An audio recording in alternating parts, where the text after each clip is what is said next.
I need the thing to hold this up. Um, Are they unmuted?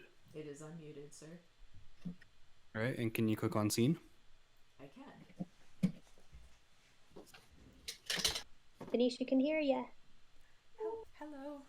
All right, we are live. Hello everybody, and welcome to our official Garden Age Pacific Media Expo stream. We're super excited to do this all with you. And we're really thankful for the opportunity to do this partnering with Pacific Media Expo. So if anyone from that is watching, thank you so much for this opportunity. Thank you. So today we're going to start out with some character design showcase with our character designer, Allie. Hi, everybody. They will be designing a brand new character that we haven't shown off on any of our social media yet, and also a new outfit for one of our existing characters, Ada, which you are looking at right now. Yeah, we're throwing you right Um, into the fray. yeah, so we're going to be making a new pose for both of these characters, and Allie's going to talk about their design process throughout both of these characters and just what goes into making a humanoid bug and also more of a traditional looking bug in the same kind of show. Um, and then once we are finished with that, we're going to take a slight break, and then we're going to jump into the second half of our stream, which is more of a world building exercise with our visual development artist, William Austin, who will be showing off how he kind of makes a micro world, the architecture and the structure that goes into our world of the Garden Age, and the kind of thought process on his end for making these visual cues. So, without further ado, let's jump into the character design portion. And well, first, let's all introduce ourselves. So, I'm Matt. I'm the creator of the Garden Age and the main writer. Um, Allie. Hi, I'm Allie Woodruff. I'm the lead character designer for Garden Age, and I'm the one you're watching drawing right now and coloring. Um, who's next? Kira. Hi. Oh, I'm introducing myself. Hi. My name's Kira. I'm one of the storyboard artists on Garden Age. All right, William. Hello, I'm William Austin. I'm the one of the I am the world builder guy. I draw the world, and I also do general layout, and I've done a lot of boards for the Garden Age. He's the world Yeah, man. he's the world builder. And then we have Haley in here too. Hey, I'm Haley. You've probably known my character design with the Generals if you go to the Garden Age page on Instagram. I've also done storyboards like Kieran William, and my proudest work is doing the frog voice. Right. Yeah, Haley is the voice actress behind the wonderful frog in our sample animatic that you can find on our YouTube. Um, so everyone's calling her already for voice acting roles. Um, so yeah, we're starting off with Ada. So Ada is one of the characters that we first revealed a couple months ago on our Instagram and Twitter. Ada is a water strider and the sultan of the water strider kingdom known as Shella. She's one of the main three characters and is really sarcastic, kind of obnoxious, loves playing devil's advocate, but she has a huge heart of gold hidden deep down. And she Deep doesn't let down. that show very often, but when she does, it's usually with her pet, Habibi, who will be the character that we're showing off in just a bit. But right now, Allie is designing a brand new outfit for Ada. Allie, can you talk a bit about your design process with this new outfit? Sure, yeah. Let's see. So I'm just finishing up the final few details for the finalized design. I kind of was working with the line art and the colors simultaneously. Like having a color palette that I was pleased with was really important to me. Um, just because her initial color palette, which is this one here, it's really rough, but it's the accurate palette. It was driving me up the wall because it was a little too reminiscent of, like, Marnie is like the warm reds and Owen is the like neutral greens. Um, and Ada being like such a different third character, it really bugged me that her palette was just a lot of warms and greens. So I wanted to redo that and also highlight like her element. Like she's from Shella. A lot of her environment and culture is around the concept of water. Her ability to fight relies on water. Her ability to move is based on water. And I wanted to show that more through her ensemble and everything. And it's also fun to have her more of like deep cold colors, deep blues, and a bit of deep reds to kind of create this triad of colors between the three of them: the bright red, the bright green, and the bright blue. So I think it might be a bit stark compared to the last outfit she had, but I think it really completes the triadic look between the three very important main characters. Yeah, definitely. I do like the addition of the hat and the feather. It really, I think the asymmetry of it really adds to her character because she's kind of, you can't really tell what's up with her. Um, we've gotten some compliments in the chat already about the feather, so Aw. thank you, dude. Stuff. That's very nice. Um, yeah. So, for those of you that aren't really in the know, if you're coming here from the Pacific Media Expo channels or just are a new viewer, um, the Garden Age is the series that we are developing right now. And the characters that Ali mentioned, Marnie and Owen, are visible right there. Marnie is the cricket in red, and Owen is the snail. He's not actually that tiny. He's just scaled. No, they are not Um, for sale right now. I mean, they are tiny. They're bugs, but not that tiny. Goodness. Um, so the Garden Age is a series that we're developing and pitching around to studios at the moment, and it follows a group of bugs, Marnie, Owen, and Ada, along with some others that they'll meet along the way, on their quest to stop this thing called the Great Devourer, which is to us a lawnmower, but to them it is the end of all things. It's their apocalypse. So um, this trio is going to be traveling across this medieval world. Um, each bug culture will be inspired by different cultures around the world, kind of amalgamations of different cultures. And what starts out as kind of a simple adventure to, simply make it to the garage and kind of put an end to this beast, or at least they think they will. It turns into a much more complex adventure, full of like political drama and wartime, a lot of emotional depth.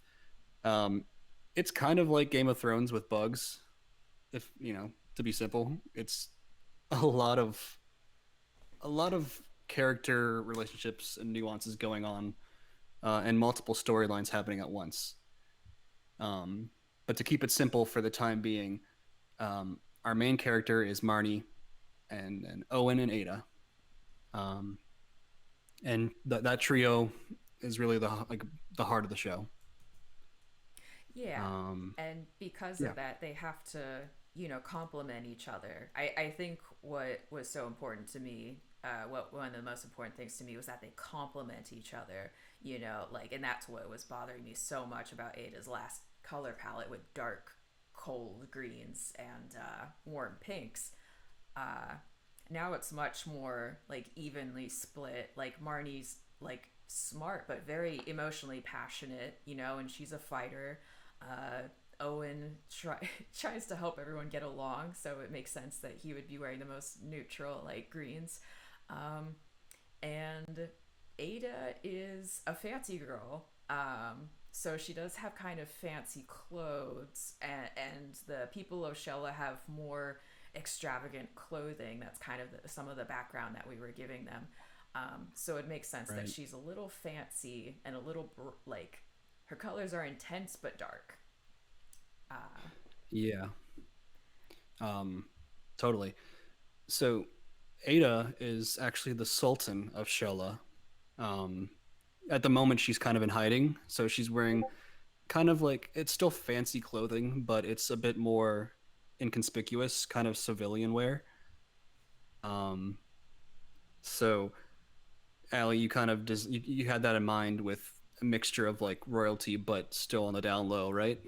Yeah, absolutely. Like maybe to bugs of other cultures, like she might still come across as like fairly fancy, but for the people of Shella, this is pretty standard clothing. They kind of have a background of economic wealth and well-being and everything. But it took a couple of tries to get the right palette. Let me see if I can find the right folder that Yeah. all the. You made a lot of palettes for this new design, I did, yeah. Let me and see. I think the class would like to see them. Okay, not that one. That's old. So Shella is kind of an amalgamation of a few Middle Eastern cultures. Mm-hmm. Um, for the Garden Age, we made it a point to have a lot of representation in our bug cultures. Um, so many of the different bugs are taking from many different cultures and kind of making, like I said, an amalgamation. So crickets are Scottish, Irish, and Welsh mixed together into one kind of package. That way, we can get a lot of representation into our show, but still have that element of fantasy that makes it, like not just like, oh, this is Egypt, obviously, or this is, you know, England. They're still their own unique cultures, but we take a lot of inspiration and make it, a mixture. So, Ada, what cultures exactly did you take inspiration from for the outfits of Shella, Alley? Yeah, let's see. Well, firstly, I just wanted to say, like, yes, we didn't want to do any one culture too specifically, because we realized early on, any culture we had that was like metaphorically another culture, we realized the metaphor would at some point fall flat because, like, it's such a different environment, and these bugs have to do such unique, non-human things. Like, they just have such a different lifestyle that sorry for the loading time. Um, that no matter what we do, it wouldn't be the exact same culture. Like the biggest example I think is the people of Shella. Early on, I had it much more directly inspired, like for Arabic purposes and Arabic culture. More historical, traditional stuff. Maybe a little more low key and not quite as extravagant.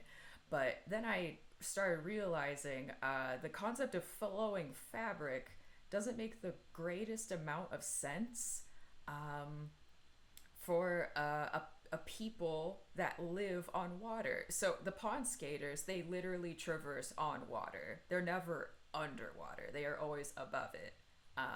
But they skate on it like figure skaters. So I started thinking like the free flowing fabric, if it was too long, it would be extremely counterintuitive for a culture of water to have stuff like that. And then I started checking different references and inspirations and everything. And because Ada's fighting style is partially inspired by ballet, I started looking into certain ballet clothes are like there are certain ballets about Arabic culture, and although it goes through an extremely Western filter, which is not perfect, we want to emphasize the fact that we know it's not perfect. It'll never be perfect. Um, Having balletified Arabic clothing would make a lot more sense because a lot of the purposes are the same. You can't trip on the fabric. You don't want to trip on the fabric. None of the fabric should be touching the ground at any point. So it made a lot of sense to reference stuff like that. So part of the reason Ada's got like the larger pants and everything is that a lot of people of Shella would have that because because it would just simply make sense that they wouldn't have clothes that would contact the surface of the water, is what I'm trying to say. Sorry. Right. It's easier for traversal for them, and you know, water is their way of life. A big part of Shella culture is harvesting algae. And okay, to clarify what Shella is, the city of Shella is in a koi pond in the backyard of these people.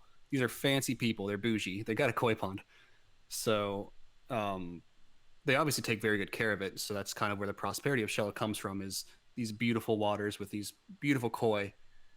And Shella, they harvest the algae from the water, but they also harvest koi scales, which are a big part of their economy. It's jewelry.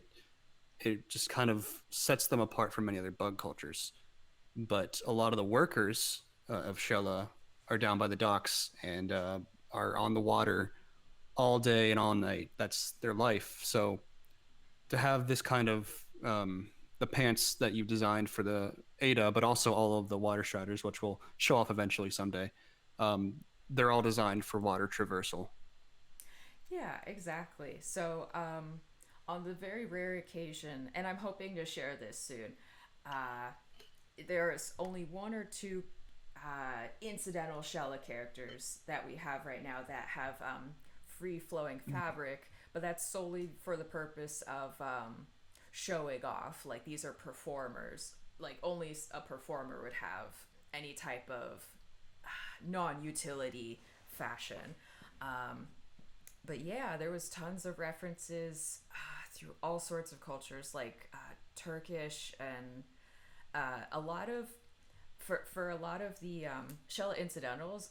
There was a lot of fashions from Moorish areas of northern Africa that seemed to suit it really well. That had really bright colors, um, especially primaries. So I thought that really suited these people really well. A lot of them have Mm-hmm.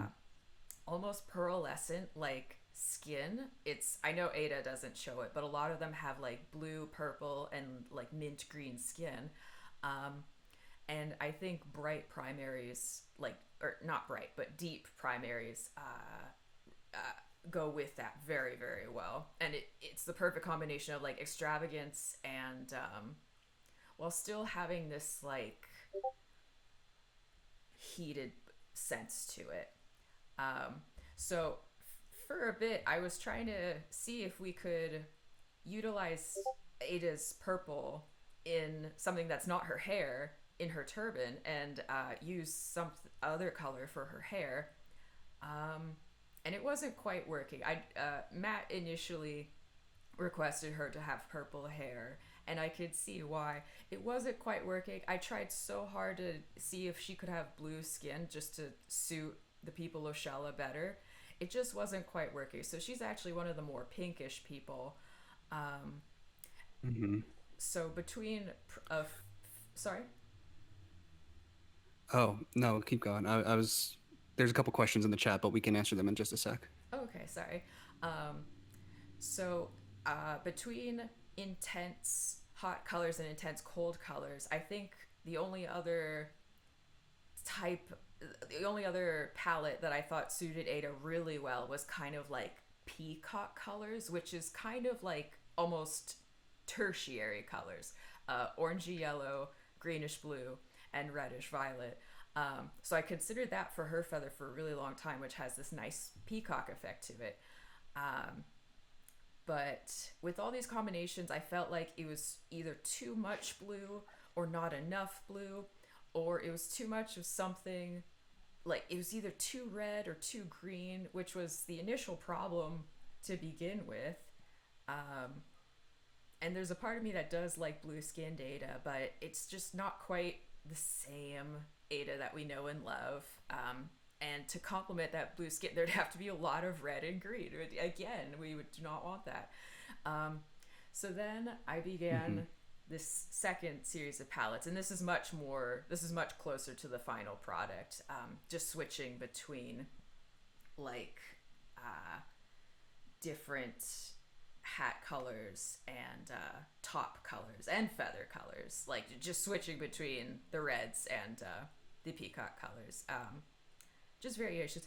I still wanted to highlight her ribbon because if you're new, you might not know, but this is actually Ada's fighting weapon.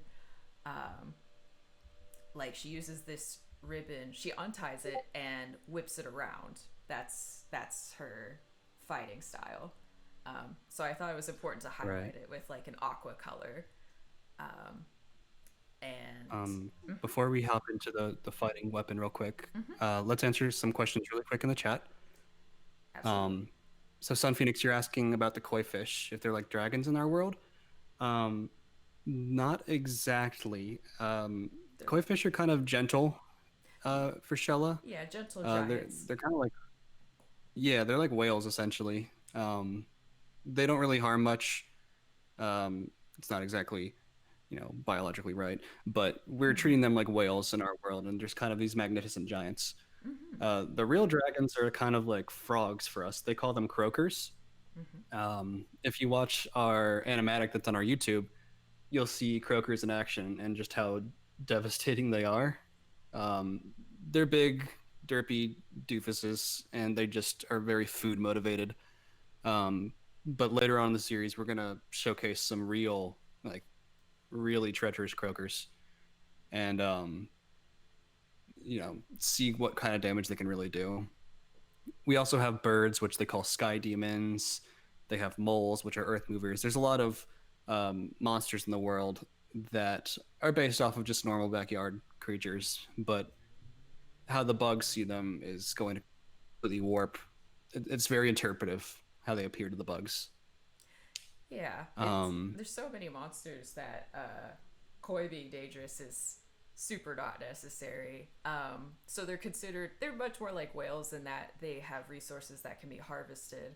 Um, so for these yeah, guardsmen of Shella, we have I the scales of koi fish vary in size. So I was thinking the largest ones could serve as shields. You know, like Shella is super fancy and extra, and maybe the finer scales can serve as like chainmail for the fanciest of the guards. It's considered a rare material.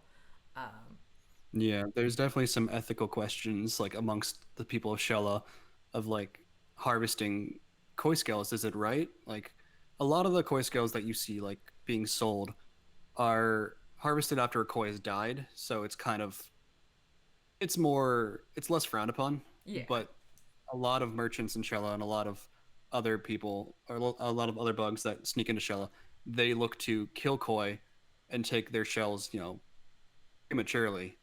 So there's a lot of like ethical questions and a lot of protests and such happening in Shella over that, um, which will be really cool to dive into like in an episode, to really explore the koi market in Shella. yeah. Um, There's this whole black market, and we're going to explore it eventually. You know, as we explore mhm. Shella as a culture. Um, Adia is asking, do the people of Shella have accents? That's not something I've really considered yet, to be honest.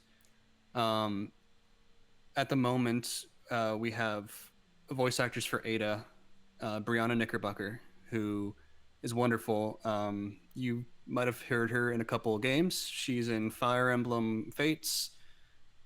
She's in Octopath Traveler. She's in anime ReZero Mm-hmm. as Rem, the blue-haired maid, and she's also in Carol and Tuesday as Tuesday. Brianna's great, and she's been voicing Ada for us in a couple sample episodes. Um, she did those voices for us a couple years back, and we're just now starting to put some storyboards to those episodes. So you might see some of that coming soon from us. But when we directed Brianna as Ada, Ada wasn't the culture of Shella wasn't like super defined at that point. So Yes.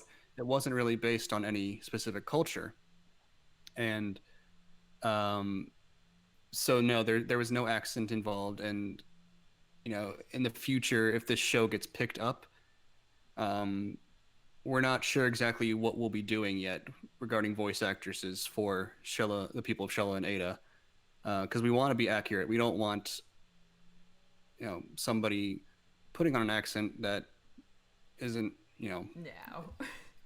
we don't want to represent anything wrongly. So that's something that we'll have to cross whenever we actually, if we get picked up. But at the moment, you'll be seeing Brianna in a future episode, and that version of Ada that you'll be seeing is from a time when they weren't based off of any culture. So I hope that answered your question. It kind of got a little off topic, but Yeah, I mean, fun fact, Rem was one of the inspirations for Ada initially, like a long time ago. yeah, I love ReZero. It's a good show. So Brianna was a good suit for her initially. Yeah, when it comes to like characters based on like Western European cultures, like Ada and Owen, we are much less of. Oh no! What? Oh no! What's going on?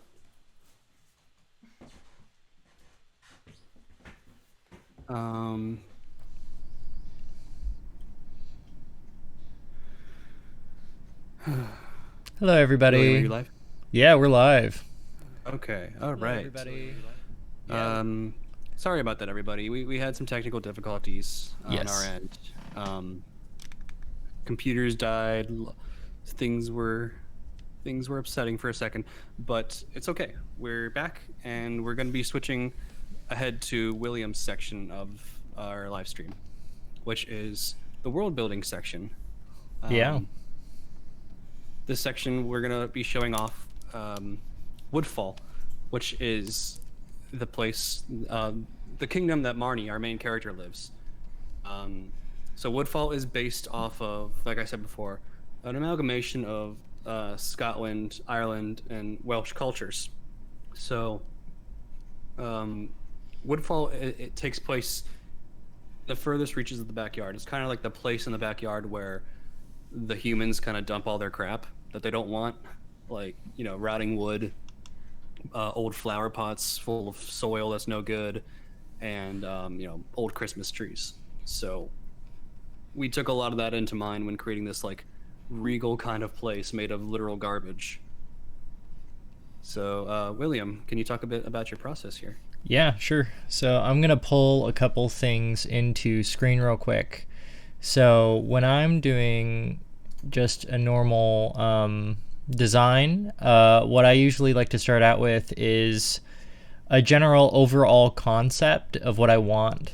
So I'll pull this into here, and I'll make something that looks like this, which is just, where are we in the entire world, over here. And then what are the elements that we're dealing with, which is over here. So I based it off of the Mott and Bailey medieval castle setup. So over here is actually this is a double Bailey, because there's a little Bailey over here, but then there's also a bigger Bailey over here, which would happen a lot, and that was so they could protect the Mott, or the castle, really. And so the castle is this round thing over here, and then here'd be the first Bailey that they would probably construct, and then this would be the second Bailey, and this would be actually a defensive thing. So it would be a town as they would grow, but they would also be defensive because it would be on the least slippery slope that they would have. So it would be the flattest slope. They would create a whole wall around. So I'll come up with like a concept of, is this going to be a castle, or is this going to be a what are the things we need for the story? So story goes first, then design comes second. Mm-hmm. Definitely. And yeah, the story did come first. Woodfall's been a concept in the Garden Age since the very beginning. The story takes place there. At least the first episode will. The Garden Age is very much a traveling kind of show, so there's going to be a lot of locations that we're going to be going through. Very similar to like Avatar: The Last Airbender, where there's no central location of the show really. They're always going from one spot to the other, and that's kind of it's not an easy concept to work with, to be honest, because many shows treat their locations as characters themselves. Like you see a location grow throughout the series, it's kind of like a character. But with a traveling show, it's kind of hard to find that grounding. So what you see in shows like Avatar, you have um, a base camp that they return to that comes with them, kind of like Appa is their base camp. Um, we intend to have something like that too, like a caravan or just a camp that they set up all the time that looks similar each time. Kind of have that familiarity going, even though they're traveling from new place to new place. That makes a lot of extra work for Will. So, sorry, Will. Yeah, I mean, But it's actually not too bad because what you have to do when you're designing new locations is that you have to create a library of things to pull from. So for this particular one, the only new element, so I've drawn grass and I've drawn a whole bunch of other very small objects that they could build from, like lily pads. And but for this one, I had two new elements that I was playing with. One of them was moss. I'll just pull that in. This is what moss looks like close up, right? I'm not going to make that complex, but if I'm going to do something that looks with this type of moss, I'm going to do it like this, going over. And then you have a second type of moss, which is kind of like the tubey moss, which is this kind of moss, and it has these little things that come off of it. And those are really a lot of fun. But I need that because it kind of hides would fall away. And then the second thing is that's new is that I'm dealing with like broken pot stuff. So this is the broken pot stuff that I'm dealing with. And they build these large objects and structures out of them. But again, like the moss goes on top. That's going to be like a hatched roof. So, yeah. But the castle itself is made from a upside down flower pot. Mm-hmm. Yeah, and it's an upside down flower pot, and they just kind of tack stuff on. Go ahead. Oh, I was just gonna say, Adia says it reminds them of the first CG Tinkerbell movie. Oh, yeah, look at that. It's funny. Never seen that. Is it good? Have you seen it? I think I've seen it. Like, I think that's when my cousins were like real little girls, and we were kind of forced to watch it. And I wanted to watch like Naruto, and they wanted to watch, the Tinkerbell film. God, what a kid you were! What a boy! I know. I was just like Naruto, and they're just like Tinkerbell, and I'm like, I don't want to watch Tinkerbell. Fine. Jeez. It reminds me of when I was younger. My cousins always wanted to watch Kiki's Delivery Service, and I thought like, no, that's for girls. And then I got older and realized that I was missing out on one of the greatest movies of all time. I know. It's funny. So, yeah, I'll just show off the whole thing real quick. So yeah, this is all of the concepts pulled together. The only thing that's incorrect about this rough is that this wood way in the back in the furthest distance is not pointing in the correct direction. So I'm gonna have to change that. But I'm just gonna work on the clean for now. Yeah, definitely. There's so much behind the scenes art that Will has made for every single possible detail in the Garden Age. Just the stuff that you wouldn't like really think about or notice. Like there's so much detail to the individual grass blades that you've made and like reference files that are in our Google Drive that still kind of like blow me away as a non-artist person. I mean, we're all artists. You're just a word artist. I'm a make things look right artist. True. I'm a make things sound good artist. Exactly. Even though I stumble over my words all the time. So, yeah,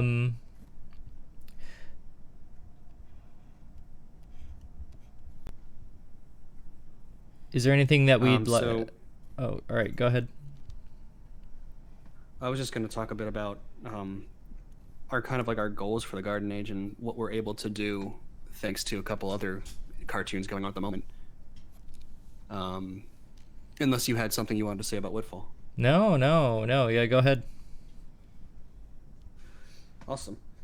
So what we're trying to do with the Garden Age is we've pitched it around to a couple studios at this point. And those have all been great experiences. We've gotten semi-far with some of them, but ultimately we're turned down for various reasons. Possibly being a bit too young for the target audience that they were looking for, or being a bit too old for the target audience we're looking for. It's a medium.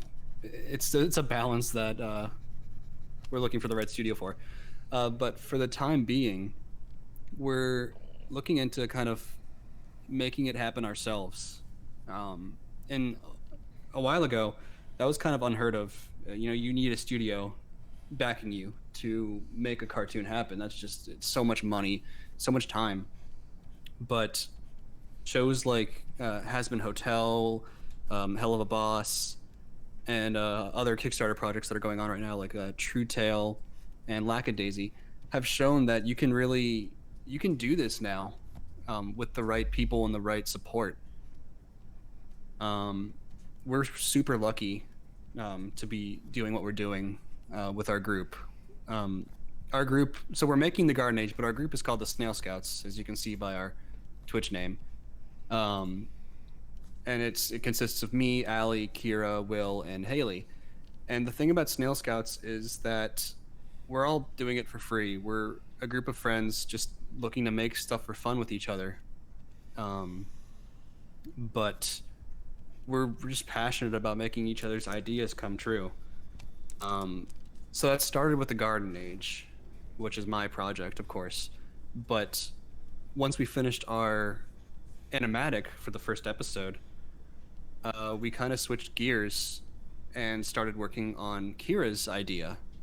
We're working on her show right now in the background of Garden Age to get that ready for a pitch. So our goal for Snail Scouts is to make everybody's idea happen at some point. Everybody gets to be the director. Everybody gets to have their vision come true. And we're all gung-ho for that.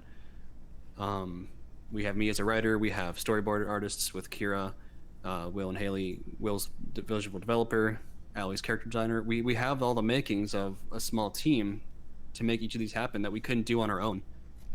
And I think that kind of gives us a bit of a unique edge. Not to toot our own horn too much, but toot toot. Toot toot. We really want just to help each other get in the industry. It's hard. It's really hard getting in the industry, and that's why you got to make friends with like-minded people that are in your spot, and not for the sole purpose of getting in the industry, just make friends with people that are cool, and you never know what's going to happen. I never imagined that Garden Age and Snail Scouts would be where it is right now, but thanks to everyone coming together and helping me, it's really been an amazing dream come true. And I'm super excited that we get to do that for Kira now with her project, and afterwards we're going to keep doing that with everybody else's. So yeah, it's really cool. By the way, you guys are going to love it. Oh yeah. Someday we'll talk more about that someday. But I think our team, how our team is set up, and how we're just friends making stuff instead of just workers working together. The real Snail Scouts were the friends we made along the way. I love that. I'm putting on a shirt. Yeah. I think our team dynamic, plus the kind of the groundwork that shows like has paved, I think it makes what we're trying to do really possible. It's something that wasn't really possible before, but I don't know. What do you guys think? I think just getting so chummy over here. Right. Everyone, I just love everybody so much. Yeah, it's kind of funny because when you were talking about pitching and how maybe Garden Age was maybe too young for a studio or Garden Age is too high concept for a studio, it kind of Mhm. reminds me of an actor going in for an audition and someone going like, "Yeah, you're too young. Yeah, you're too old." Like just having to meet that sweet spot is almost like shooting. What's a good analogy for shooting at things? Um, Shooting an apple upside down with your feet. But yeah, that's how it kind of feels Yeah, like sure. Let's go with that. is just Yeah, having no, to really, slip it in is. there. Pitching is very hard. Um, it's an amazing experience. We've pitched to 3 studios at this point. Um, and they're pretty well known studios. I don't think we should say, but Everyone was super nice. everyone was super nice. And it's really awesome whenever the executives that you're pitching to are really into it as well. Like we pitched to one studio and they were like laughing, they were like getting really engaged, they were asking questions, they remembered all the characters' names, which is like, whoa, that's rare. Um, it's just a really great feeling because it makes you feel like you really have made something that vibes with people. Mm-hmm. And even if the executive is on your side, even if they love it and they want to see it made, which we were told, by those executives, they loved it. They wish they could have made it. Sometimes the stars just don't line up. Like, maybe the higher ups are like, we already have a bug show, or those kinds of shows aren't in right now, or literally anything could get in your way, like restructuring of a company, or it's some very drab business stuff. It sucks, but it's not a reflection on the show, and it's not a reflection on you as an artist. It just kind of comes with the territory. You just gotta kind of pick yourself up and try again. You'll find that right studio, or that right. I'm not. This doesn't even just apply to pitching anymore. It applies to like you as an artist. You just gotta keep trying, and you know, someday the stars will align. Yeah, do it because you love to do it. Yeah. Yeah. Hey, Matt. Yeah.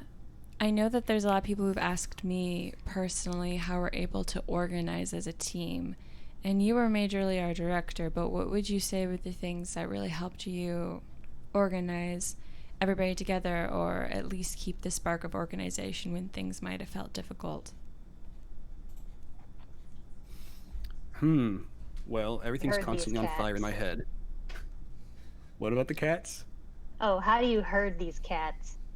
Oh, I thought you were talking about my real cats for a second. I was like, what are they doing? What are they getting into? Oh, I had to lock them out of my room for this stream because they're gonna keep jumping all over me. Um, so for corralling all you crazy kids, honestly, just having weekly meetings and just being friends really helps a lot, because whenever you're friends with your teammates, it makes things so much easier. Like you can just, I don't know, casually bring up things, casually talk about things, and be like, oh, by the way, do you think you could get this done by a certain day? And I don't know, it's just easier that way, in my opinion. I'm not like a I'm not like a manager. I'm not a producer, an executive, or anything. So, maybe executives will tell me, no, don't be friends with your team. But for me, it's the only way I think that works. Um, just creating a schedule and being there for your people, your friends, has really helped. So that, alongside just basic organization tools, like we have Google Drive, we use this website called ClickUp, which is like been a lifesaver. You can make deadlines, assign people to stuff. It's great. I recommend it. But at its core, I really think it's just being friends with your team and being open and honest, and not being afraid to say like things like, "Hey, I need this by a certain day," or we might need to change some stuff. It's open communication. Also, Hopefully that helped. I think like a really important thing to remember is that you can't just do it when it's fun. Right. And I know that sounds really cynical, but you just got to keep coming in. So there is kind of a work ethic there. So you have to come in even on days that you don't want to draw or on days that you don't want to do anything, because if you don't come in on those days, you're going to be unmotivated to come in even on days where it could potentially be fun. So even if you're not feeling like it, you have to come in, to your mental work, and you got to put in the work for your friends, because otherwise it's not going to go anywhere. I see that happening to a lot of groups where, oh, it's kind of flimsy. Oh, I'm not going to come in this week. I don't really feel like it. I had a bad bowel movement this morning. I just don't want to go in.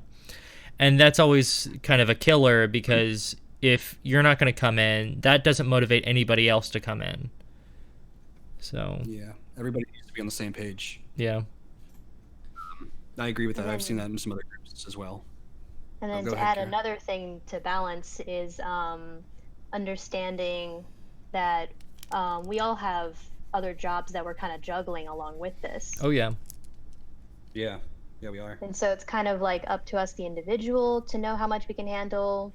But also your understanding if we just mentioned, hey, like I have this freelancing I'm working on, I'll work on as much as I can. And every week we'll just kind of show our progress. Yeah, it's so much more than just Snail Scouts and Garden Age. Like, we help each other out on other stuff too. That's just not even related. So just kind of that sense of accountability of keeping each other like working on our own stuff helps out with the project as well, because we're just in that mindset. Then we're always thinking like, what's next? Oh yeah, definitely. So, Like think keeping yourself busy. like even not things related to Garden Age, we'll like tell each other, oh yeah, like there's this project I'm working on the side, because we're crazy like that and are always wanting to work on projects. Oh yeah, like another Yeah. thing that Matt's helping me out with soon is that he's going to help me create a script for a private comic that I'm making. And I don't know when that's coming up, but just being willing to help everybody in the team individually and as a group, definitely I think is a part of it. Totally. Yeah, definitely. Like, that comic that I'll be helping you out with isn't part of Snail Scouts or anything, but it's just that kind of little community that we've got going on. Just helping each other out, keeping it going, spreading the love.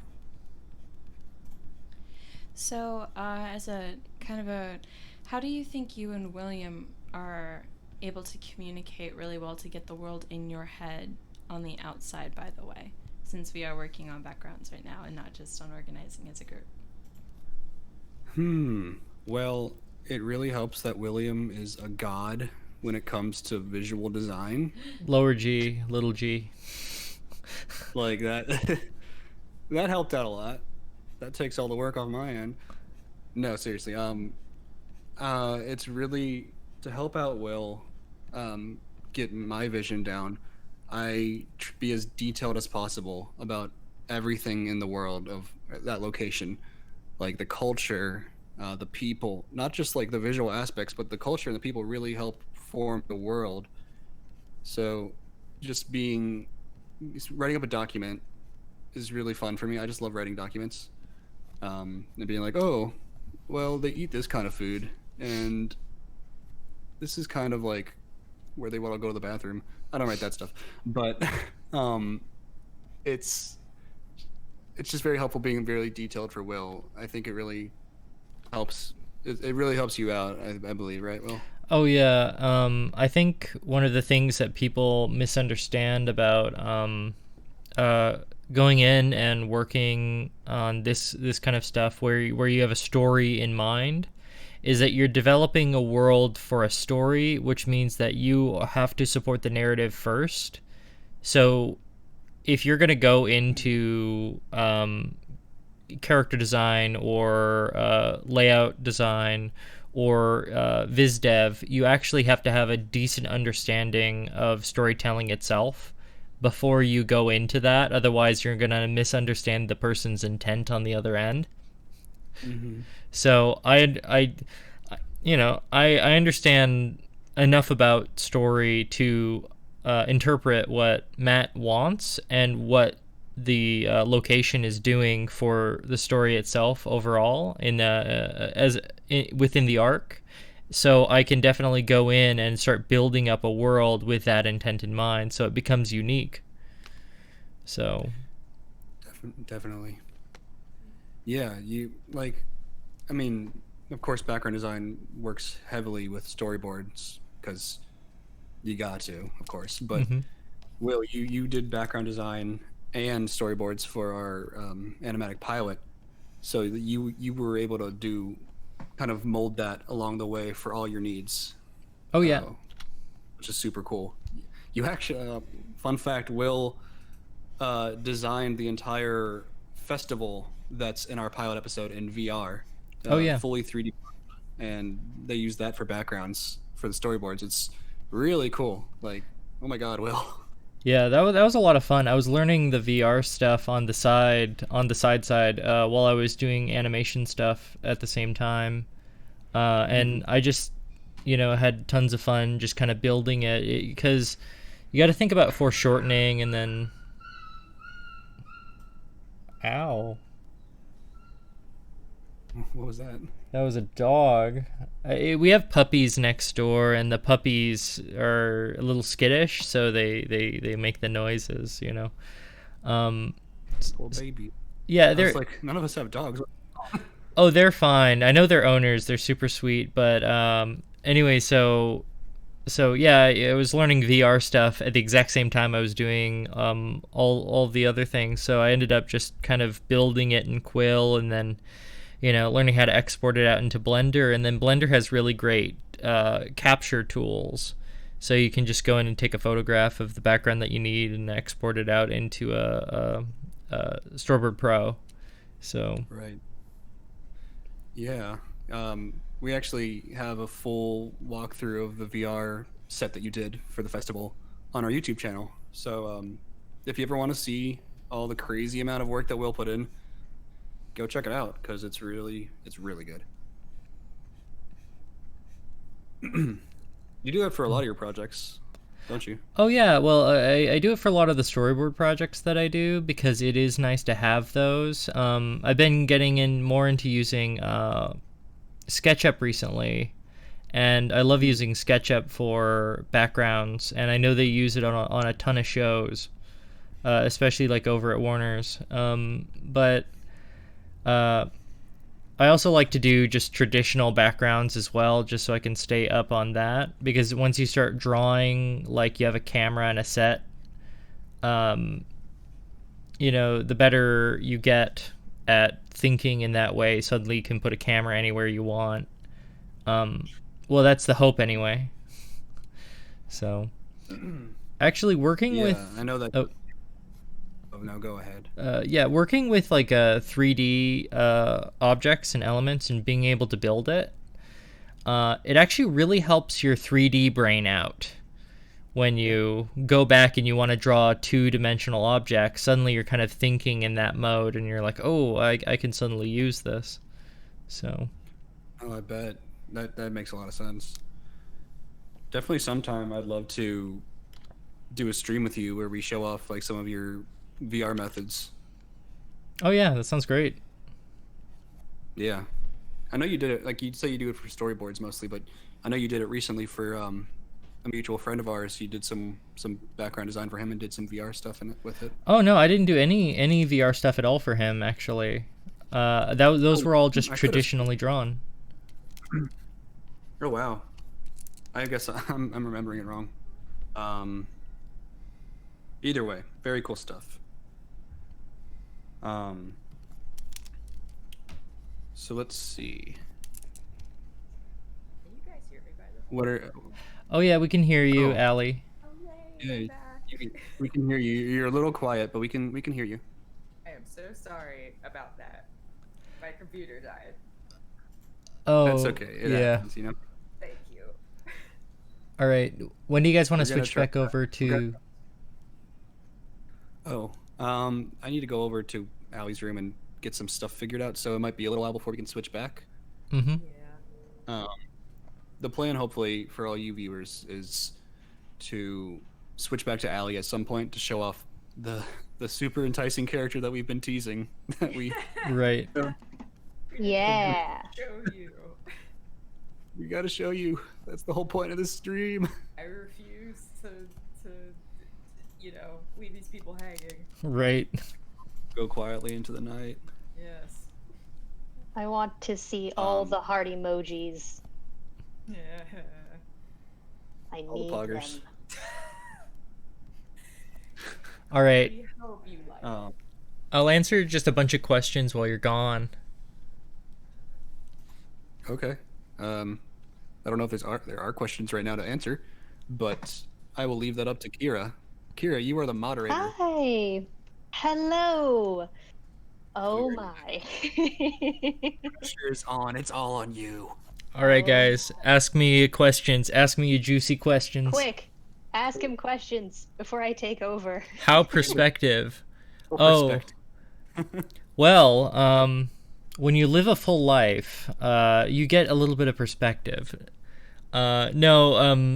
You just get good at perspective by learning the principles of it. There's a book called Perspective Made Easy, and it's a super good book on perspective. It is easy, and it becomes easy, and you realize you only really need to know like a handful of things, and you're gonna repetitiously use maybe like 7 things.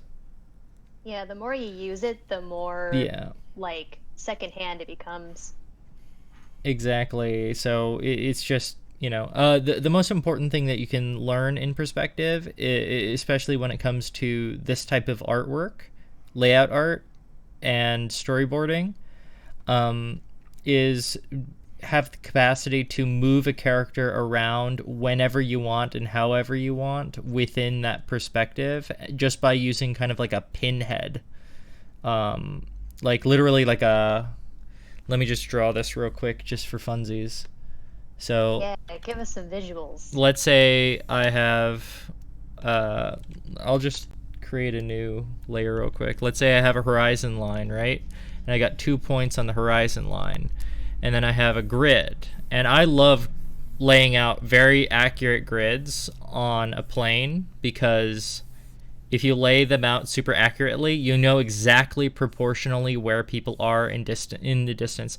And what I like to do is I like to line it up with something. So, for example, what I might do is to say each of these is 2 heads of the main character, right? And let's say I lay out the main character in it, and they're that tall, and I need to move them over to this location. Then suddenly I can track over using my horizon line and these vanishing points. Like this, it would generally intersect with that, and then I can do that again, like this. And so suddenly I have my character over here, and then I can take like let's say their head is that big, I would trace that back as well.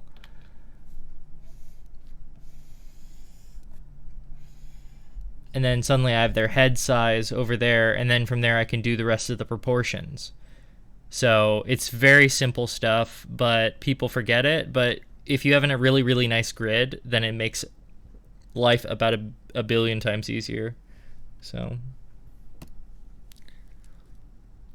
It's pretty cool because with the focal lens being that close together, you see a lot of anime using that kind of lens to make those weird dynamic poses. Oh yeah, actually, okay, so this is fascinating. So I realized this when I was in class, where you'll have, again, I'm just gonna make a quick little drawing. So people don't realize this a lot of the times, and it's unfortunate, but it's mostly at the start. So let's say that this is your aspect ratio. This is your this is what your camera is picking up. This is what you see on the big screen, right? If your vanishing points are really close to the screen, right? If they're like right here and right here, you're going to get this super wide angle. But if you pull them further and further away, the more it's going to start looking like a what is it called? It's a telephoto lens, right? Telephoto. And so you can kind of control it that way. And what you can do is you can pull in, let's say you make a chart, and it just has on it where your aspect ratio is, versus points where you can put on your graph here. You can suddenly create very easily the desired focal length that you would want on a camera, but in drawn form. So you can get those really nice shots that you'll see in the nice movies, or in like Breaking Bad or Game of Thrones. Oh, William. I just remembered, I think for Garden Age, we were trying to come up with a cool lens idea. Yes, that was a particular lens. I can't remember what it was called, but it's pretty much these two lenses, and you offset them, and it's to make something look really tiny, even though it's super big. Yeah, they're pretty cool. Yeah. Like how to make a actual photo of like an actual sized building look like it's a miniature. Yeah. I can't remember the name of it right now, but yeah, that was super cool. You got to look up photos of like France and of Paris, and it'll have those kind of because it's just a trick. It's just tricking your brain into seeing. Yeah, full of artist wizardry going on. Right. So I think how we were going to do that in Garden Age was possibly blur out the far background yes. so that everything kind of comes off like it's definitely very far in the distance, but it's still there, so we can still frame the action. Right. The reason why we ended up not going with that original idea of making it look tiny in the picture was because we thought that would break the immersion. We thought like, yeah, if we do that, they're going to notice how tiny they are. And when they notice how tiny they are, they're not going to relate in the same way you relate to like Frodo, for example. So It kind of reminds me of a movie where you're filming a train, but then suddenly you back up and you realize, oh, it's just a toy train this whole time, and you just see it plop over. Yeah. We don't want that. Yeah, that one scene from, what is it called? Ant-Man. It's funny in Ant-Man because it's comedy, but you know, it's not really what we're going for. Well, it's not the style of comedy that we want. I know. Oh, like the Lego movie, I think did a good job of balancing that idea that we sort of understand this is a kid playing with toys, but it takes itself super seriously. Yes, absolutely. Like there's this great scene in the Lego movie where Emmett is he's riding on a motorcycle and he doesn't know what he's doing, and so he goes through he crashes through a bunch of people, and then what ends up happening is he goes into this house, and then he goes throughout the entire house and crashes through the other side of the house.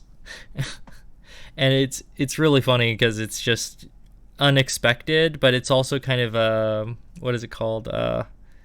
It's really intense cinematography actually, but it's just scaled down, so it's absurd. And I think with Garden Age, I don't think we ever really venture into the absurd too often. No, not too much. Yeah. And I think that actually even reflects in the design that you're making right now. I actually didn't recognize the castles as pots until I saw the colors, and I really looked at it because shape-wise, it really sells as a castle. Yeah. But then if you look close enough, you can see, oh, that's what it's made from. Oh, that is so cool. Yeah. Actually, so here's a thing. So if you guys have any more questions, throw it our way. Yes, So please. what's super funny is how we got started on how I got started doing stuff for Matt and Allie when it was just those two. And Kira, I think you just came on. I was doing these little Yeah. fairy huts, and they were all in on. Yeah, I was just drawing a bunch of fairy huts because I really liked mixing real life objects inside of these magical little homes. So I would put like a ramen cup, and I would put that upside down, and then I would give all the kind of amenities to this little ramen cup for all of the fairies, so they could enjoy a normal home. So, and then I ended up showing that to Matt and Allie, and they ended up loving it. So that's how that kind of ended up happening. So. That's adorable. Yeah, I was mentioning it, like, we met at a party, and I was, like, mentioning it in passing, and Will's eyes got really big of, like, oh, tiny houses, you say? Well, I happen to be working on, like, this stuff for fairies and stuff, and we were like, oh, Matt would love to see that. Oh yeah, I'm back now. By the way, All right. Hooray! it's me. Oh yeah, I remember like seeing Will's little fairy stuff, little fairy houses, and I was like, okay, I need to work with you. This is happening now. I must steal you. I must steal you. I'll steal it. No one would ever know.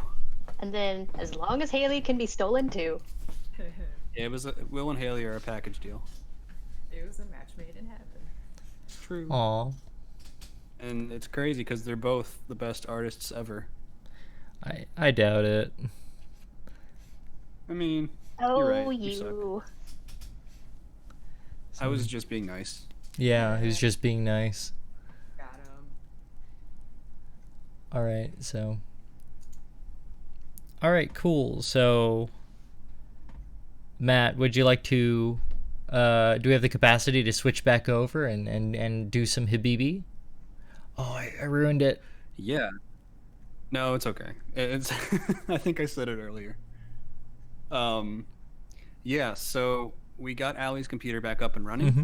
So we're going to pause the stream really quick and switch on over to Allie, and then we're going to keep on working on Allie's end until the end of our stream at 4. So give us 1 second.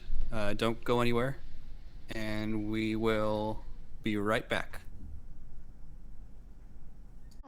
I think it's going pretty good. Yeah, Oh, hey, we're back. we are. We are back. Hi. Hello. Sorry about that, everyone. Woof. Okay, we just filled the time with some stupid stuff. Some garbage. Yeah. Yeah, it's just me and my annoying voice. Some garbage on screen, you know. Pretty sure. I'm sorry, guys.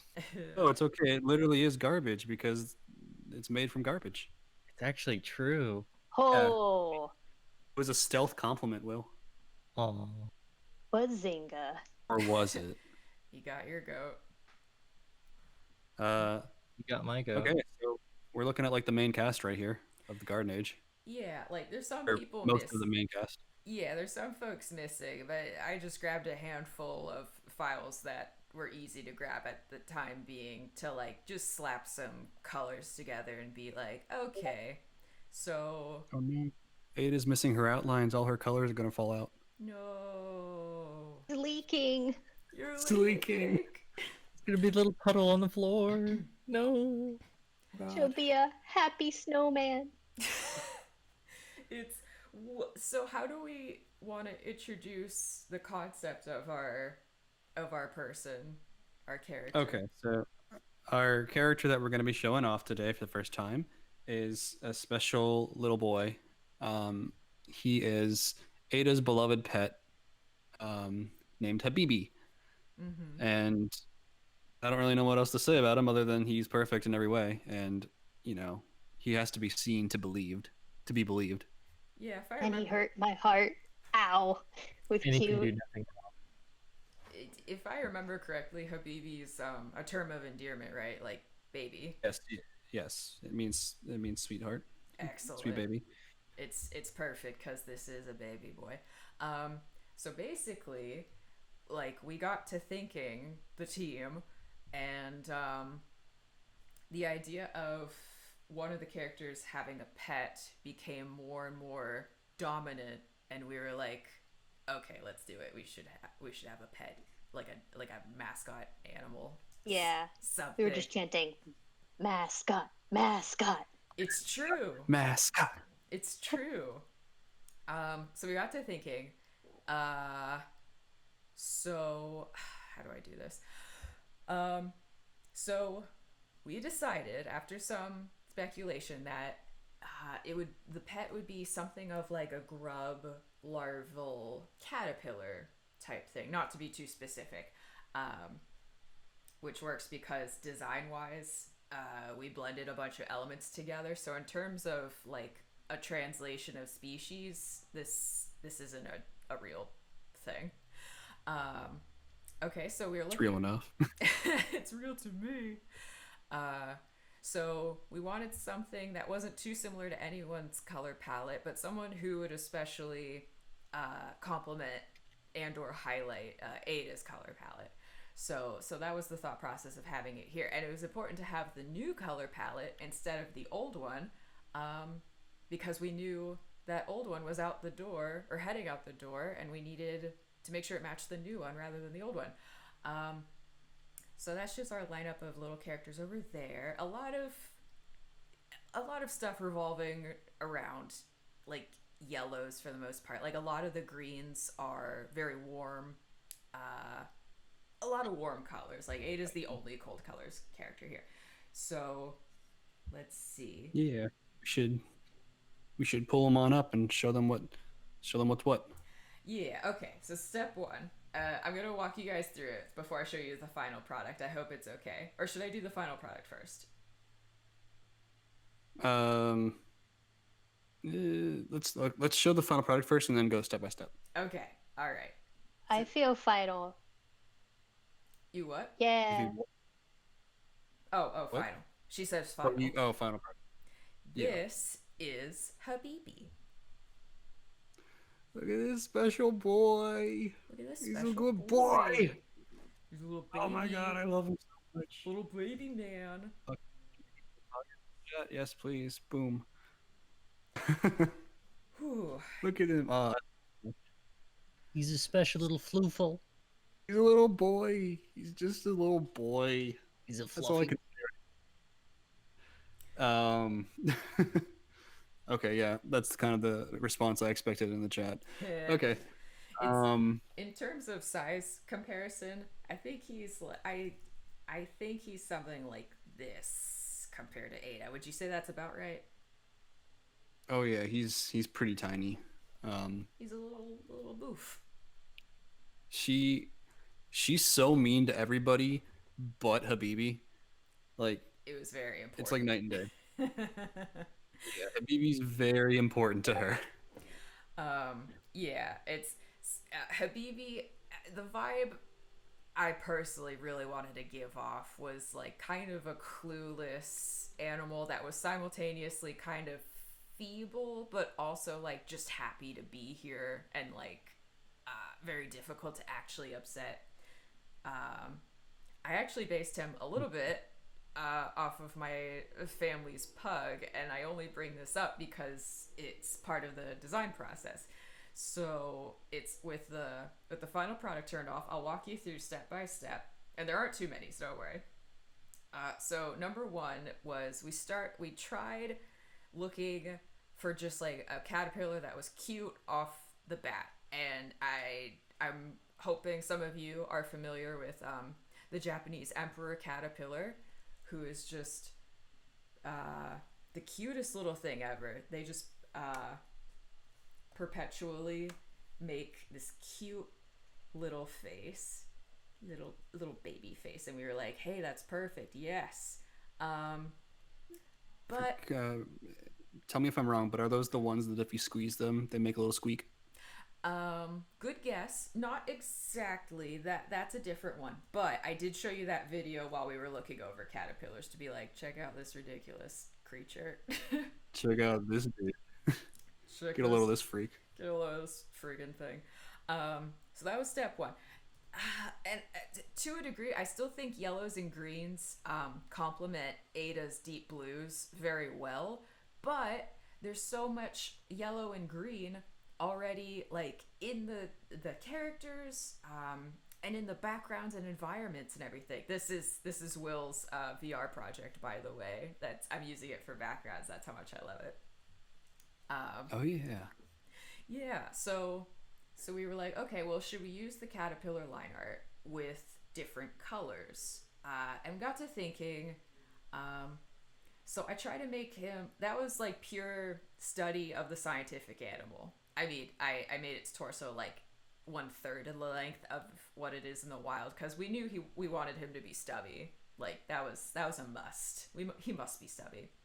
So initially, I made him more dog-like, and this is like the closest he gets to being based off of my family's pug. And it wasn't quite working. Pugs aren't He's very, very doggish there. is too doggish. I'd say too doggish. The the the fattiness is not quite as charming when you can't see any floof associated with it. It wasn't really working. So I tried this one, which was a little closer. It's a bit cuter. A lot of caterpillars have two tips at the end of their bum. So we thought, hey, maybe that could be like a cute tail thing. He's got two tails. So initially we were thinking 8 legs. And we were thinking it's like I feel like this is like the minimum in terms of looking like a caterpillar, but it was taking away some of the cuteness, so we made him even stubbier. Let's see. And then I tried this of like, okay, well, what if it's 6 legs, but the first set is extra small and it just like stays compact most of the time. So they're available, Oh, but by all functional means, he's a quadruped. Um, and I thought it was just a little overcomplicated. It still wasn't quite right in my mind, and still kind of missing too dog-like. I think too dog-like. So this was the first one that we were like somewhat pleased with. I came up with a bunch of different color palettes. We really liked the drawings that came out. 6 legs seemed ideal, even if it doesn't really look like a caterpillar anymore. It's Um, okay. I mean, none of our bugs really look like bugs per se. They're like humans cosplaying as bugs. it is a real pickle, to be sure. Um, he is beyond science. He is beyond nature. it's He true. is Habibi. Habibi. Um, Out to steal your heart and your food. oh yes, he's And a you, little girl. he's a little glut. It's great.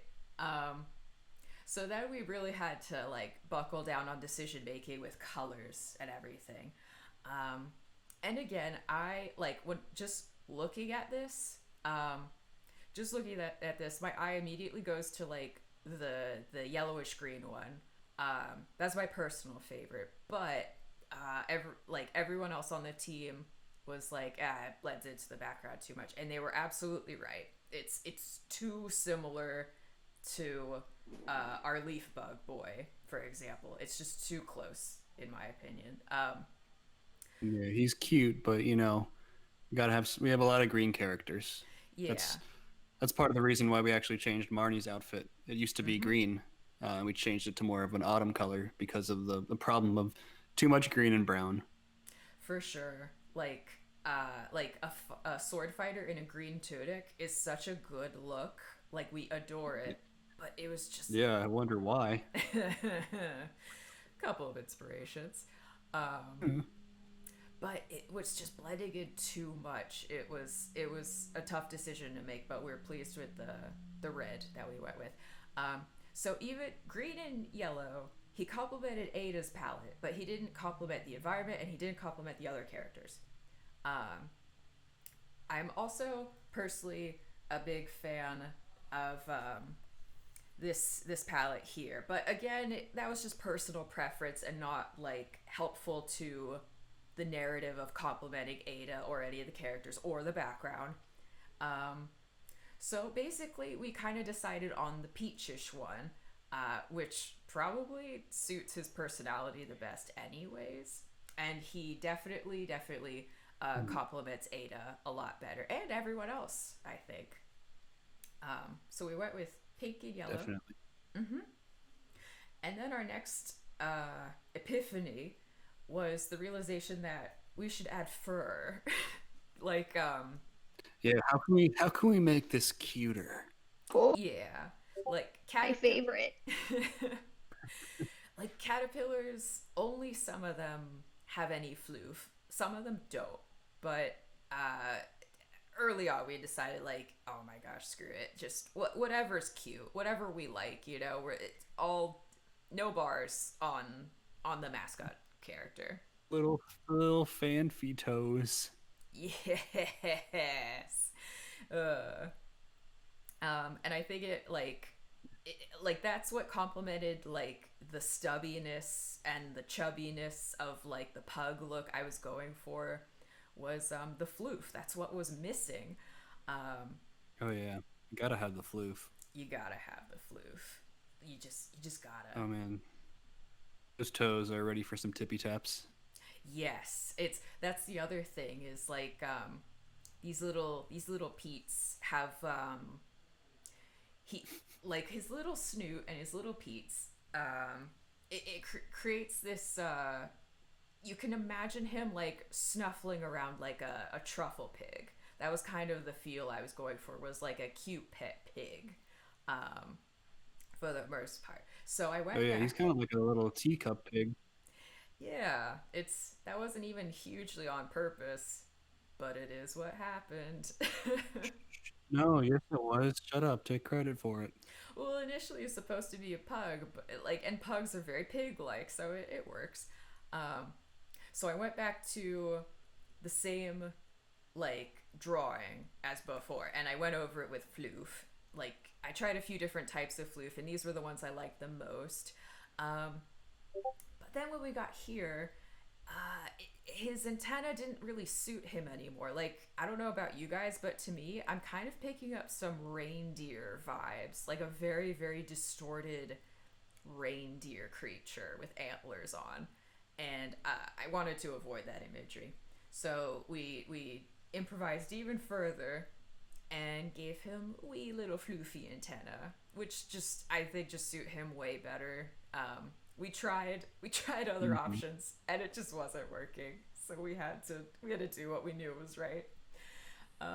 Yeah, definitely. The floofy antennas really seal the deal to me, at least. I think so. And like when they're like little floofies, one can bend by the ear. It's so funny. Like we as a group constantly mock movies, a lot of Disney movies lately, for having so many animal characters that just behavior wise is just obviously a dog. Like it's just the Every dragons. animal's a dog. The dragon's a dog, the horse is a dog, the reindeer's a dog. Like rule number one of animation, every animal is a dog. And like we love making fun of that. Or cat. Or cat, or maybe both, like toothless. But we kind of ended up doing something similar. So we're no better, but it was just too irresistible to make him ridiculously cute. I mean, he kind of looks like a dog, but it doesn't mean he acts like a dog. Yeah, he acts more like a pig. Yeah, he's a little piggy. Yeah, he oinks and he truffles around. He oinks. He oinks, he sproinks, and he poinks. Aw, what if he does like dust baths? Oh my god. If he I love that. Does what? Just to roll around in dirt, in dust, in like dirt. Aw. Ooh, pollen baths. Pollen baths. That makes Aw. sense. It can make sense. Oh, and whenever Ada like rubs his little neck fur, like a puff of like pollen dust comes out, and it's really cute. Oh my gosh. That can be like his defense mode too, is he just like poofs dust at people. It's like pocket sand. Pocket sand. Pocket Yeah. sand. Packet sand. Neck pollen. So yeah, in my endeavors to make him pug like, I was holding the design back from what he could be, and when I was able to let that go, he ended up becoming more like the pug I envisioned because he can replicate that behavior wise. He doesn't just have to look like one, and that's an important design aspect. I feel like is that it doesn't have to look exactly like the thing you want it to feel reminiscent of. I mean, also Exactly. not every animal should be dogs. I mean, we go into like a design process with like a certain idea of what we want, you know. But like, whenever you start doing it, sometimes it doesn't click, and you start to realize like maybe what I thought I wanted wasn't what I really wanted, and you Exactly. start going into experimentation, and that's where the real magic happens is letting yourself experiment. Don't get married to an idea 100% because you never know what you're like holding yourself back from. Absolutely. And in terms of like designs for this project, Habibi was actually one of the easier ones. It's in terms of like trial and error and realizing that what I thought I wanted was not quite right. This is one Oh of the yeah, easier honestly, ones. yeah, you nailed Habibi like in like a week. Well, what helped is it, we didn't do it initially when we first started out, but we started making mood boards for every new character we wanted to design, and it just makes communication a lot easier. Cause like Oh yeah. I don't know the full language of a writer, and Matt sometimes doesn't know the full language of an artist, and we're great at communicating, but you know, it's sometimes there's just faster ways to do things. So it's just in terms of efficiency, mood boards are fabulous, which is Mm-hmm. I'm sure that's obvious to most Absolutely. people. Mm-hmm. Yeah, Habibi really like the mood board definitely helped, but also you just kind of clicked like with him because you were thinking about Habibi for a long time before you designed him. That's true. It's true. We've wanted to design Habibi for a good long time, and we kept waiting on it because we were like, there's more pressing matters right now. Whatever. Whatever. But we finally did it, and you all get to see him first here. Breaking news: Habibi enters the world. He says hello and gives you a kiss. Yeah. What's his smash intro line? Habibi, um, Habibi, Snorts in? No. Habibi oinks the competition. I don't know. I'll take it. I'll take it. I'll take 10. Yeah, you know what? It works. Who's Yeah. that Pokemon? It's Habibi. This goes bee. Habibi. Oh yeah, that was something we were debating. Is like, what kind of noise should this little man make? And that's part of the reason why we were looking at a video of like a squeaking caterpillar. There's, if you guys haven't seen it, there's this adorable video of this one particular caterpillar that quote unquote yells when it feels threatened by a predator. So that Or when you equates, touch his butt. yeah, so that equates to a scientist holding him on a branch, a twig, and like ever so gently touching his butt and just hearing the most high pitched little. It's great. It's great. It's quality content. Yeah, so we Um, weren't sure if we wanted him to squeak or like say like beep beep or something. I don't know. yeah, we'll get there when we get there, but we're open to suggestions from people. Absolutely. There's Ooh, such a thing as too cute, you know? ooh, That's I got one. yeah. Oh, what's up? I got one. Prepare your pockets for this pollen poof. It's Habibi. I'll take it. Oh, yeah, you know what? That sounds like a Team Rocket thing, but I'll take it. Meow, that's right. Um, so we have about half an hour left for our stream here, and we want to answer any questions that anybody has. We've already answered some questions, but we really want to just open it up to whatever you all want to ask us, and we'll do it. We'll answer right here, We're here. live. So, you know, bring it on. I ain't too scared if you want. Otherwise, we'll just keep talking about WB. I do want to thank Madman Pockets for inspiration for that, because just from your name to what you wrote, just created that. Oh yeah, it's thank you for that. You created history. Let's Um, see. Well, on the do you guys want to talk about how we all met each other? um, well, didn't you kind of talk about that whenever I was gone for helping Allie out? No. I could have sworn you did. Oh, Hmm. we have some So we Oh, have we a got some question. questions. Yeah. So for Ada's lines, you're planning on a second animatic? Okay, yeah. So we made I wrote two sample episodes for the Garden Age a couple years ago, and we recorded voice lines back then for them. The first episode we fully boarded called the Lily Pad Festival, and that's available on our YouTube channel right now. But the second episode, Fruit War, we never boarded, but it was voiced. So we kind of realized as we were pitching around, the Garden Age changed a lot. Whenever we were pitching, we kind of added some more mature elements. We made some of the stuff a little darker without losing the charm and whimsy of it, of course. And we realized that the Fruit War episode didn't really match what we were doing now. It was kind of outdated. Like the So we direction we kind were of, going. yeah, the direction and tone were a bit outdated. So we put a pin in it, but we're actually boarding a sequence of it right now to show off Ada and kind of just give a bit more insight into the more comedic side of the Garden Age. Um, the Garden Age is very much a comedy drama adventure series. We want to have a very good balance of comedy with drama. I think being able to do that, like have strike the right balance, is really tough, but it's such a good payoff.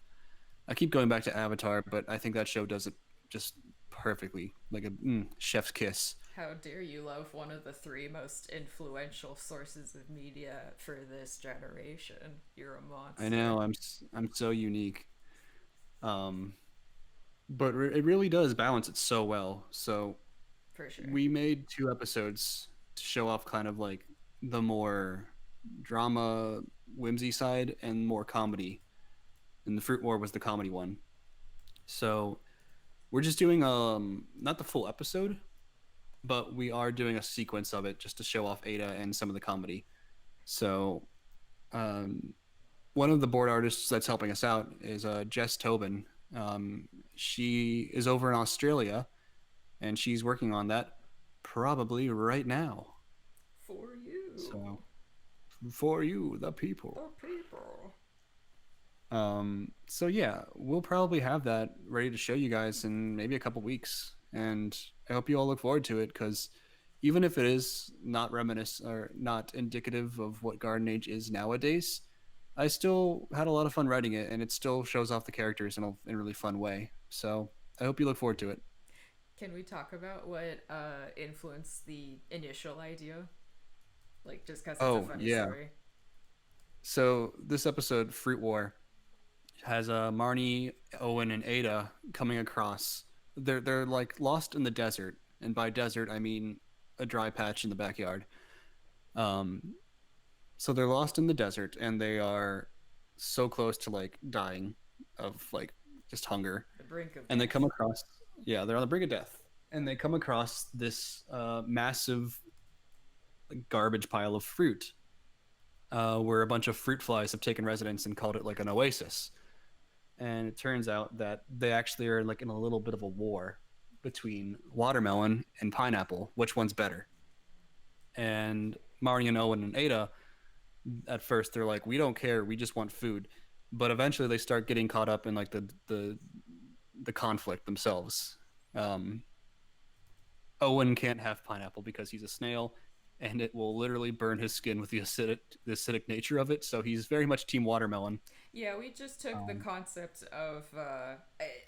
Most of you probably know that pineapple has enzymes that will give you a tummy ache / it's put on meat because it helps tenderize it chemically.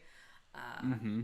So we took that concept of like the enzymes breaking stuff down and being like, what if it was just pure acid for Owen? Yeah, it just literally singes his skin. Not that it will, but he he gets very wary of that very quickly.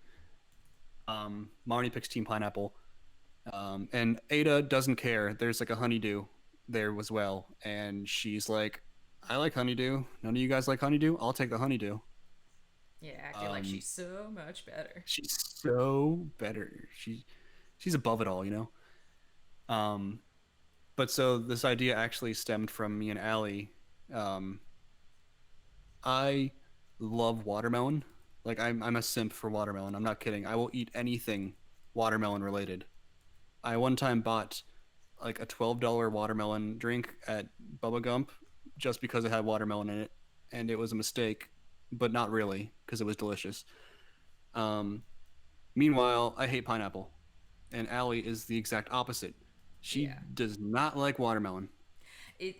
No, I'm not a fan of watermelon. It's Matt and I have been good friends for years, and when you're good enough friends, I don't know about you guys, but for me personally, I will have heated debates about very dumb things. You know, because that's the only thing that like you should have heated debates about is something you could both joke about while being like, screw you. Pretty much. So we had really intense debates about watermelon versus pineapple and which one sucks the most. And I usually won No, you didn't.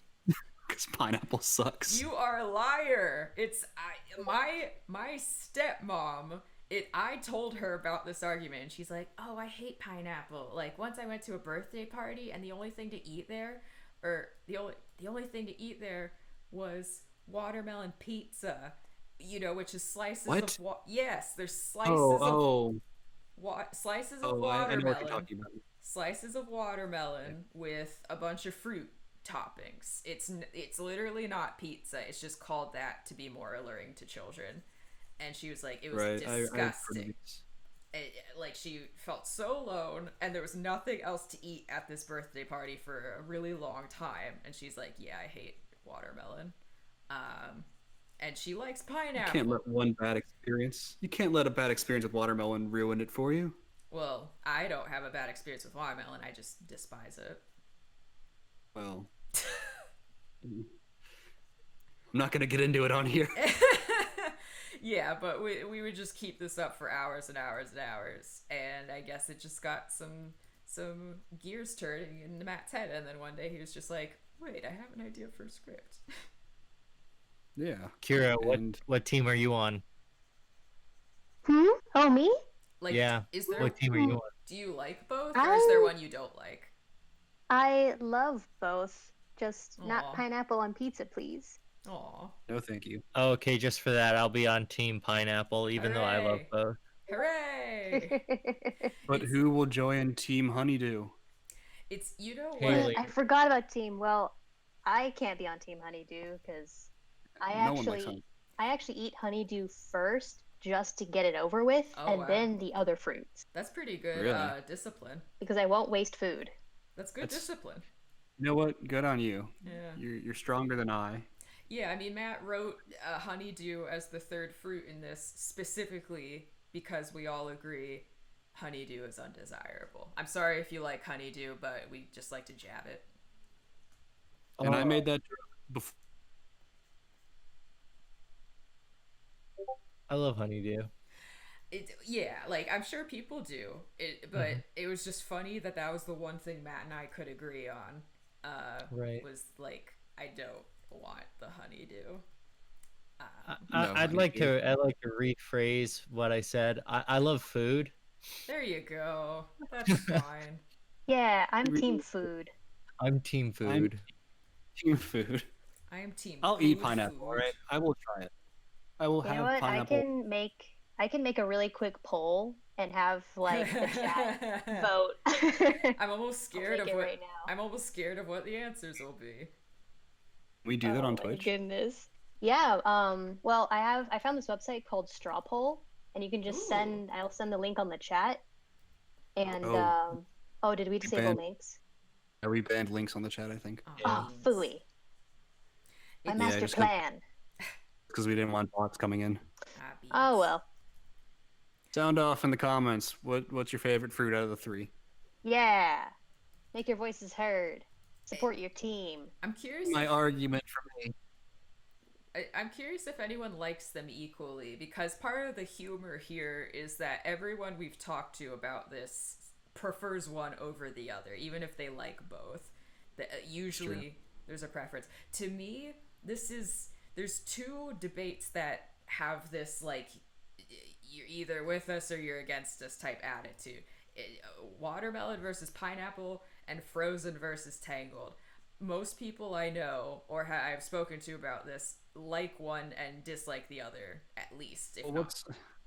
what's the pineapple in that scenario? Like frozen? Oh 'Cause- no, it's I didn't think it was a literal translation. I just meant in terms of like a lot of people like one and dislike the other hilariously. Like very few people I've spoken to enjoyed both.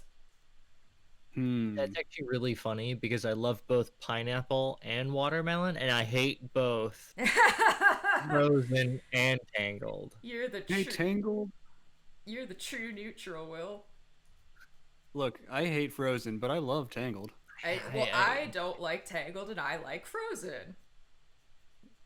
Wait, really? I thought we've talked about this. I Yeah, thought we you've. no. It's I remember you saying you like tangled and dislike frozen. I was like, I like frozen. But we all hate Frozen too. Yes. Yes. Oh, that's another example of everything being a dog. The little lizard that she had was a dog. Oh yeah, the little ice salamander or the fire Yeah. salamander. Sorry. Also, Yeah. I love how they incorporated Superman's Fortress of Solitude. Oh yeah, that is what that is. Oh yeah. That is totally that. They did. Totally did, didn't they? Oh man. Revolutionary. Wow. Bravo, Disney. Yeah, this set Bravo. design is not to be compared. It's like, I mean, obviously visual motifs will overlap, and there's just no avoiding it. Oh, yeah. I'm just a jerk. Yeah. I mean, it's really Yeah. pretty actually. That one's probably their prettiest film. You know, it's super pretty. And I think they knew that. Oh yeah. Of Yeah. course, it's visually amazing. I just don't like the writing in it. Yeah. But that's a topic for another day because I could go on for a while about that. Yeah. Um, We Alex, love Spider-Verse, hate Frozen 2. Yeah. Stan Spider-Verse. Allie, question for you. Yeah. What is your method approaching designing humanoid bugs and more buggy bugs? Okay. Well, Reese, I would say that Habibi is the first official animal bug we have gone to the effort of, like, quote unquote, officially designing. Because we've had concepts for animal bugs before, but we actually haven't. There's just been so many things we've been excited about that we haven't actually sat down and, like, officially decided what the, like, most of the animal bugs in this realm is the equivalent of livestock. So basically steeds and forms of livestock. Farm animals, I guess you could say.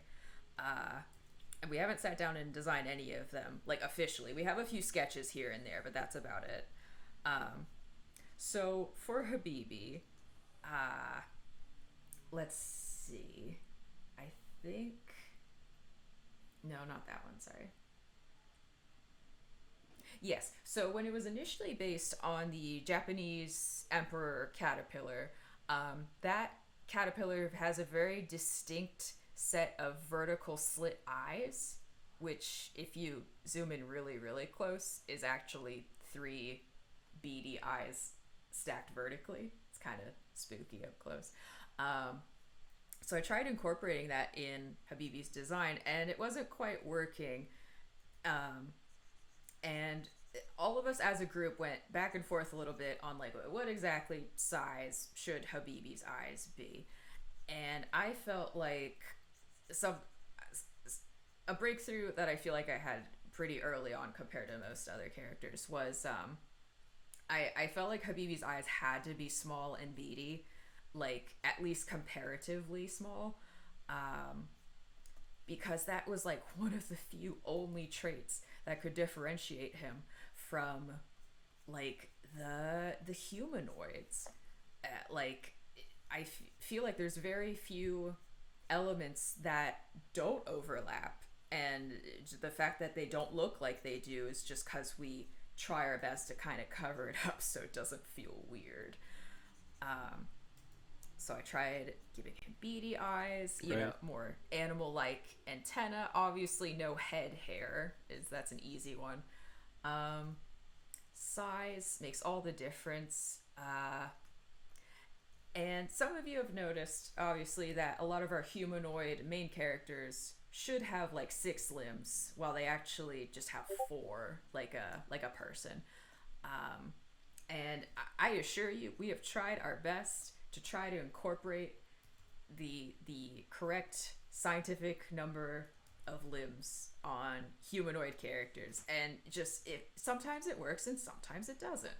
Um, so we don't plan Yeah, on, you like yeah, like, with with Marnie. Obviously, she has 4 limbs like a human. yeah. Um, but we have a couple characters that have 4 arms, like Rupert, the stick bug. Because it really, I feel like the extra limbs enhance his character in a way. Um, he's an archer, so there's so much he can do with those extra hands. It makes a very unique Yeah, kind of fighting style for him to be able to use all 4 arms. this is him. Yeah, turned out great. Giles, the leaf bug right there, also has 4 arms, but you can't really see him because they're under the cloak. Yeah, so they're subtle enough. But we didn't spare any expense with Reinhardt, who is the centipede scholar. Oh, We can't Reinhardt. we can't omit any limbs with him. So he's got the full package. Look at all them legs. Yeah, it's I try to compensate in what little ways I could. While most of our characters have 4 fingers per hand, he actually only has 3. Um, to create simplicity in his limbs, like because his silhouette needs to be kept simple, and we designed his outfit very very carefully to. It's a very delicate balance of like appeal and what's the word, like accuracy, recognizability. Like, does this still actually look like a centipede? I hope so. Stuff like that. Um, and although we don't have to, we've been trying super hard to keep in mind animatability. Um, we want this to not be a nightmare for whatever studio picks it up for us. We want it. We want them to know that we understand the logistics of actually animating all these characters, like on a budget and on a schedule. That was especially relevant for the first few characters, like maybe a little too much. So they're actually a bit more simple looking than the rest. You can tell which characters came out later based on how complex they look. But honestly, designing simple characters is just as hard as designing complex characters. Yeah, Simplicity is an art as well. it's true, and it's an art I'm not particularly experienced in. Um, but we did try our best to design them with as much appeal as possible, especially Owen. God bless him. God bless Owen. I mean, Owen is the slime that holds us all together. he kind of has to be visually simple in some ways because snails are so minimal design wise. Exactly. Um, so we only have a little bit left for our stream time. But we want to answer a couple more questions in case everybody has them. Mm-hmm. So if you have a question, please go ahead and post it in the chat. We'd love to answer it for you if you're curious about something. I promise we'll be faster. Yeah, this has been a wonderful stream, and despite a couple of hiccups here and there, I really think it's been a really good time. I'm really glad you guys all showed up to talk with us and chat with us and just see how we do things for the Garden Age, because we're really passionate and really excited to share more of this with you, and showing off Habibi today and Will's design for Woodfall has been a really cool insight into our design process. Um, it's just been really fun sharing that all with you guys. So thank you for tuning in. Ditto Um, to all that. yeah, retweet. Um, XOXO. so we do have social media. If you go to our about page on our Twitch, you have links to all of our social media, like our Instagram and our Twitter. And please consider giving us a follow on there. That's We'd really right. appreciate it. That's right. Yeah, It's this time turned for the into an ad. plug. Yeah. Um. Oh, dude. Look at it. Dude, stuff. Are you asking about pins? Like, if we're gonna make physical pins, or what do you mean by that? Um. Well, I wait for him to answer. Um. We also have links to our Patreon and our Ko-fi on there as well. If you really like what you saw and you want to throw money at us, which That's I right. mean, This is an extensive plug. that's right. I mean, I won't say no. Go ahead. I ain't too proud. Okay. Yeah. So physical pins, we actually are talking about making pins for these characters. Oh yeah. Um, we're working on pins and stickers too. We have some sticker designs that we're working on right now. We're definitely going to be opening up a store in the future, like on Etsy or something, to sell some of this merch. Definitely, we are Haha. definitely going to market the crap out of Habibi. Oh yeah. Oh, of We course. even before we designed him, we were like, "Oh, people are gonna eat this up. Like, just conceptually, they will want the boy." How can we manipulate the audience? No, Ugh. just kidding. We're not doing that. We genuinely love Habibi. He wasn't made for malicious purposes, I swear. No, he's not Garfield. It just happened to coincide with malicious purposes. We did design him to be a brand, I swear. Mascot, mascot. No. But no, we definitely do want to make some stickers and pins for Habibi too. Um, he's just so cute. I love him so much.